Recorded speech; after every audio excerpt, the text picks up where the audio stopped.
Hi, ich bin Elaine, ich bin 20 Jahre alt und bin gerade in meinem Anerkennungsjahr in einer Werkstatt für Menschen mit Behinderung. Ich werde dieses Jahr ein Professional Au pair machen und werde mit Apex Social ausreisen. Ich habe bereits meine Gastfamilie gefunden und habe somit gematcht. Und genau, nun werde ich euch mein Abschiedsbuch zeigen. Ich persönlich habe auch sehr viele Videos von YouTubern gesehen, die ihr Abschiedsbuch vorgestellt haben. Und genau, was ist ein Abschiedsbuch überhaupt? Normalerweise ist ein Abschiedsbuch ja war früher für Austauschschüler, die für ein Jahr eine andere Schule, also eine Highschool besucht haben. Und mittlerweile wird das Abschiedsbuch aber auch für Au-pairs immer populärer. Genau. An meinem Abschiedsbuch saß ich circa 1 bis 2 Monate, aber ich habe halt währenddessen auch Vollzeit gearbeitet und die Leistungsnachweise für die Schule fertiggestellt und dies und das.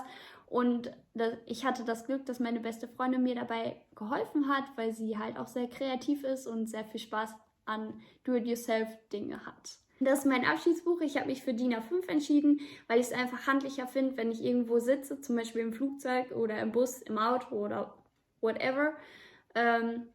Finde ich es einfach praktischer, das Buch aufzuklappen und das hat dann die Buchform eines normalen Lesebuches quasi und nimmt dann somit nicht so viel Platz weg, sowohl nicht im Rucksack als auch auf dem Platz. Und im Vergleich, ich habe jetzt leider nur einen College-Blog, aber man sieht halt, dass es doch schon um einiges kleiner ist und somit halt einfach passender auch für einen Rucksack ist. Genau. Und nun werde ich euch das Buch von nahen zeigen. Ich wünsche euch jetzt viel Spaß beim Video. Also das hier ist mein Abschiedsbuch. Wie ich vorhin schon erwähnt habe, ist das extra in DIN A5. Das hat jetzt auch nicht jeder Austauschschüler oder jedes Au-pair so gemacht. Die meisten nehmen nämlich DIN A4 und ich fand DIN A5 eigentlich ganz cool, weil das halt auch nochmal ein bisschen besser im Rucksack passt und genau handlicher ist in dem Sinne und nicht so mega groß. Und ich finde, ein Kompass steht einfach dafür, dass uns der Weg gezeigt wird. Natürlich kommt man immer davon ab, aber der Kompass zeigt halt immer, wo der richtige Weg in dem Sinne ist und wo wir dann wieder lang gehen können. Dann habe ich noch ein Lesezeichen in Form eines Ankers. Genau, und ich habe mich halt für so ein Oldschool-Buch, Vintage-Buch entschieden, weil ich da halt mega drauf stehe und auch bei mir viel Vintage in dem Sinne habe. Genau. Dann öffne ich das einmal.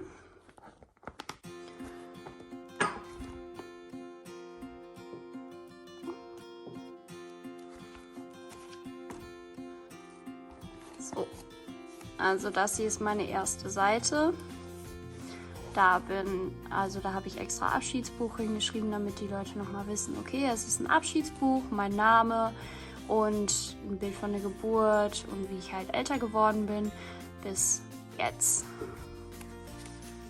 Danach habe ich mein Abschiedsbuch mit einem Traumfänger gestaltet und It all starts with a dream dahingeschrieben, weil es halt schon immer mein Traum war, ein Au-pair zu machen bzw. ins Ausland zu gehen. Also ich glaube, der Traum fing halt schon Anfang der weiterführenden Schule an und genau, ich habe halt dieses Dream auch im Disney-Style gemacht, weil ich erstens Disney mega cool finde und zweitens mein Start halt in Kalifornien ist, wo dann auch das Disneyland oder Disney Park ist. Genau. Dann habe ich diese zweite Seite gestaltet mit ein paar Sightseeing-Places von den USA. Und hier habe ich halt den Brief an meine Familie und meine Freunde geschrieben. Da habe ich nochmal beschrieben, was dieses Buch eigentlich ist und dass ja immer schon mein Traum war, ins Ausland zu gehen, dass ich halt auch das College besuche und dass die halt auch vorsichtig sein sollen mit dem Buch und genau. So, auf der nächsten Seite habe ich dann den Unterschied zwischen Deutschland versus United States of America gemacht. Allein die Flagge und so Normal Facts, wie wir haben 16 Bundesländer, während die USA 50 Staaten hat und das Geld ist ja auch anders und die Karten sind anders, also auch flächendeckend Oder dass unser Durchschnittsalter 45,5 beträgt, während das Durchschnittsalter in den USA 37,4 beträgt. Genau, einfach so ein paar interessante Facts about Germany and United States. Hier habe ich dann nochmal so ein Vergleichsbild, wie klein Deutschland eigentlich gegenüber den USA ist und auch das Geld, wie unterschiedlich das halt aussieht. Dann habe ich Fun Facts about America gemacht oder dargestellt, beispielsweise, dass die Flagge von einem 17-jährigen Teenager designt wurde. Also die haben ja 13 Gründungsstaaten. Diese bilden halt die 13 rot-weißen Striche und dann halt das Blaue mit den 50 Staaten in Form der weißen Sterne. Und dass die westlichste Insel von Amerika 21 Stunden Zeitunterschied hat zu der östlichsten Insel von Russland.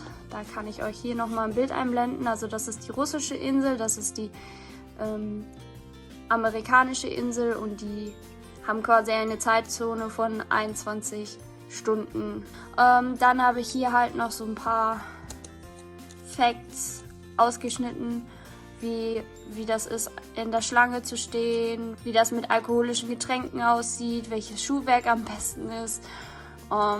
Genau, Sicherheit, Überfall, Polizei, Rauchen in Kalifornien und so weiter. Und das geht halt hier auch weiter. Dann können meine Familie und Freunde sich halt noch so Gesetze und so anschauen, was eigentlich ganz cool ist oder was halt so ein bisschen tricky ist an Amerika. Westfalen versus Kalifornien gemacht, weil ich ja nach Kalifornien komme, weil meine Gastfamilie dort wohnt. Und da habe ich halt auch so wie Hauptstadtfläche, Einwohner, Zeitzone, höchster Punkt, tiefster Punkt, Umgebung und so gegenübergestellt. Dann können meine Familie und Freunde dann nochmal den Unterschied sehen und nachlesen. Und genau, hier sind einige Bilder von NRW, wo ich auch teilweise schon war. Auch hier oben. Und das ist halt von Kalifornien so die Sehenswürdigkeiten, die man auf jeden Fall sehen kann und so. Genau, dann habe ich noch kuriose Staats- und lokale Gesetze von Kalifornien aufgelistet. Wie man hier sieht, sind noch so Nationalparks und das Disneyland, also das Schloss zu sehen, weil die Seite sonst auch zu leer gewesen wäre. Und wie man sieht, ist der Zettel ziemlich lang. Aber für meine Freunde und Familie könnte es sehr interessant werden, was da so drin steht. Bei Los Angeles zum Beispiel dürfen keine 2 Babys gleichzeitig in der Badewanne gebadet werden. Oder Frösche dürfen nicht abgeleckt werden. Also das sind wirklich richtig komische Gesetze. Genau. Oder in Santa Monica ist es verboten, am Strand Trommeln zu spielen und sowas halt. Also das ist teilweise schon wirklich komisch. Genau. Dann habe ich hier eine Seite gemacht mit meiner Flugroute. Leider weiß ich jetzt noch nicht genau, ob ich Zwischenstopps mache. Auf jeden Fall starte ich ab Düsseldorf, das weiß ich, und fliege dann nach Los Angeles. Aber ob ich noch einen Zwischenstopp mache oder nicht, das weiß ich nicht. Ich möchte das auf jeden Fall mit so einem Faden oder so verbinden. Und genau, hier schreibe ich dann nochmal die Route hin. Genau, dann habe ich meinen Ort mit meiner Kreisstadt gegenüber Pacific Palisade dargestellt, weil es doch ein großer Unterschied ist zwischen dem, wo ich hinkomme. Also Pacific Palisade ist ein Stadtteil von Los Angeles und der ist größer als 2 Städte oder Dörfer bei mir in der Nähe zusammen. Einwohnerzahltechnisch, genau.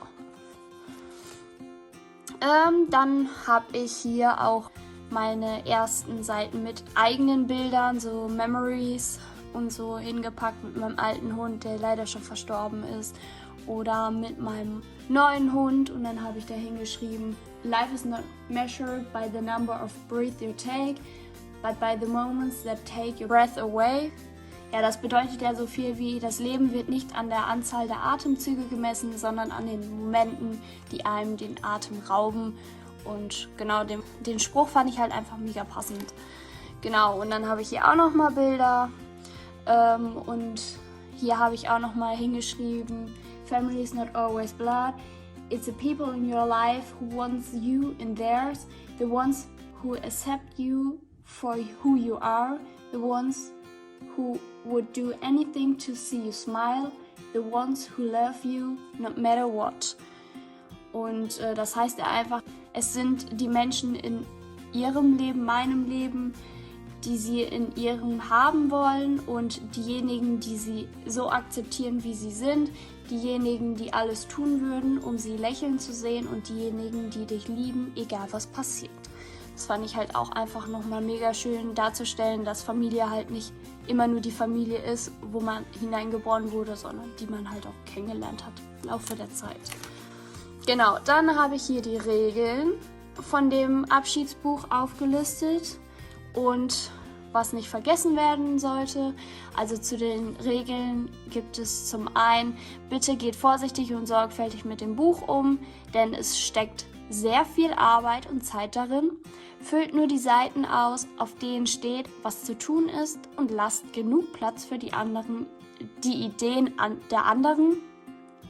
Tragt bitte nur etwas auf die nächste freie Doppelseite ein und heftet diese am Schluss mit einer Büroklammer zusammen, damit ich noch nichts lesen kann. Ihr dürft so viele Seiten gestalten, wie ihr benötigt. Hauptsache, ihr schreibt nicht auf Doppelseiten anderer. Das heißt, wenn XYZ eine Doppelseite und eine halbe verwendet hat, darf nicht auf der Doppelseite geschrieben werden, sondern erst auf der nächsten freien Doppelseite. Dann private Nachrichten gehören auf die letzte Seite in den eingeklebten Umschlag. PS, schreibt bitte euren Namen darunter, damit ich den halt zuordnen kann, den Brief. Schreibt am besten mit einem schwarzen Kugelschreiber oder einem anderen Stift, der nicht zu sehr durchdrückt. Testet diesen an den folgenden Seiten, die ich im Anschluss eingeheftet habe. Seid kreativ. Behaltet das Buch ohne Absprachen nicht länger als eine Woche, damit noch weitere Familienmitglieder oder Freunde die gleiche Zeit haben wie ihr. PS, das Buch muss bis Mitte Juli durch alle wichtigen Hände gehen, damit keine Person vergessen wird.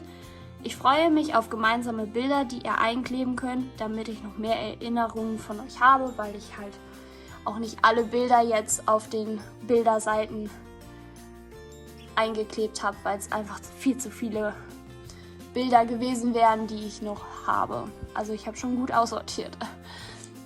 Genau, und beim Nicht-Vergessen mindestens einen Gegenstand in einem oder mehrere Koffer zu schreiben, der unbedingt mit nach Amerika muss. Mindestens ein Lied in die Playlist Flight zu schreiben, mindestens einen Film und oder eine Serie in den Filmstreifen zu schreiben, mindestens eine Sache auf die Bucketlist zu schreiben, die ich in Amerika machen oder sehen soll, ein paar Jokes und Positivity Notes zu hinterlassen, mir auf die Seiten, dies solltest du vermeiden und ein guter Rat, mindestens einen Kommentar zu hinterlassen, euch in die Kontaktliste einzuschreiben oder einzutragen, euch auf der Wall of Fame Seite zu verewigen und mindestens eine Doppelseite kreativ zu gestalten mit Fotos, Sprüchen, Zeichnungen und Co. Genau, dann habe ich hier die Seite Teste den Stift, einmal eine weiße und einmal in dem recycelbaren Papier oder dem Oldschool Papier, genau. Dann habe ich Now It's Your Turn to be Creative. Jetzt dürfen meine Familienangehörigen und Freunde halt in die nächsten Kategorien ihre Ideen und weiteres hinterlassen. Also hier wäre jetzt die Packing List mit verschiedenen Koffern wie Wichtiges, Technologie, Persönliches, Handgepäck, Kleidung und Sonstiges, was auf jeden Fall mit nach Amerika soll. Genau. Dann habe ich hier die Playlist Flight. Da sollen die mir halt Lieder rein schreiben, die ich auf jeden Fall hören soll während des langen Fluges, weil ich ja auch sehr lange dann fliegen werde bis zur Westküste. Dann die Bucketlist. Hier sollen die halt reinschreiben, wo ich auf jeden Fall hin soll. Deswegen diese Tickets, das fand ich ganz cool, dass wir die halt auch ziehen können, weil da relativ viele Leute reinschreiben sollen und das Buch nun mal DIN A5 ist, wie schon gesagt, und dadurch habe ich ein bisschen weniger Platz als die DIN A4 haben. Aber wie gesagt, das Buch ist halt ein bisschen handlicher. Genau, hier sind Positivity Notes, die hinterlassen werden sollen. Ja, da haben wir Sprechblasen gemacht. Dann Jokes for Laughter, da sollen die mir halt irgendwelche Witze hinterlassen und dies solltest du unbedingt vermeiden. Dann noch dein guter Rat und dann Stay in Contact. Genau, das habe ich quasi zum Aufklappen gemacht, damit ich noch mehr Kontakte habe mit Name, Instagram oder Snapchat-Name, Handynummer, Geburtstag, E-Mail und Adresse. Ich habe hier wieder einen Traumfänger gemacht, weil ich es einfach passend fand und meine Kontakte. Genau, ich werde einige zensieren wegen des Datenschutzes und Instagram-Name oder Snapchat-Name sowie YouTube-Name werde ich noch einfügen, wenn dieses Video überhaupt online kommt. Genau, vielleicht bleibt er auch einfach privat. Auf jeden Fall, dass ich dann nachher, nach der Zeit, alles nochmal ansehen kann, was ich so gemacht habe und kennengelernt habe. Ja, genau, da habe ich halt all it takes is faith and trust and a little bit of pixie dust. Das heißt ja, alles, was es braucht oder gebraucht wird, ist Glaube und Vertrauen und ein bisschen Feenstaub, weil die Zeit halt sehr schwierig werden wird, auch für meine Familie oder meine Freunde. Und deswegen ist Glaube und Vertrauen sehr wichtig. Genau, und dann noch, remember you're the one who can fill the world with sunshine. Erinnere dich daran, dass du derjenige bist, der die Welt mit Sonnenschein füllen kann. Also das können meine Familienangehörigen und Freunde ja in Form der Doppelseiten, die sie gestalten können. Genau, und hier sind sehr viele Doppelseiten und ich habe das extra so gemacht, dass das immer im Wechsel ist. Also dieses Oldschool-Papier mit dem Weißen. Und genau, dann kommen wir jetzt zum Wall of Fame. Das hat meine beste Freundin designt und genau, das ist ganz cool. Also ich habe gesagt, wir können das am besten in der Mitte machen. Das sieht nämlich ganz cool aus mit dem Übergang hier. Und dann haben wir das quasi so gemacht, dass wir das dann hier aufklappen können und meine Freunde und Familienangehörigen hier in einen der Sterne ihre Unterschriften hinterlassen können und sich verewigen können. Dann habe ich hier noch den Briefumschlag, wo die ihre persönlichen Briefe reinlegen können und ja, das war's. Ich hoffe, euch hat das Video gefallen und ihr konntet euch vielleicht auch noch Ideen holen, die vielleicht andere YouTuber nicht hatten.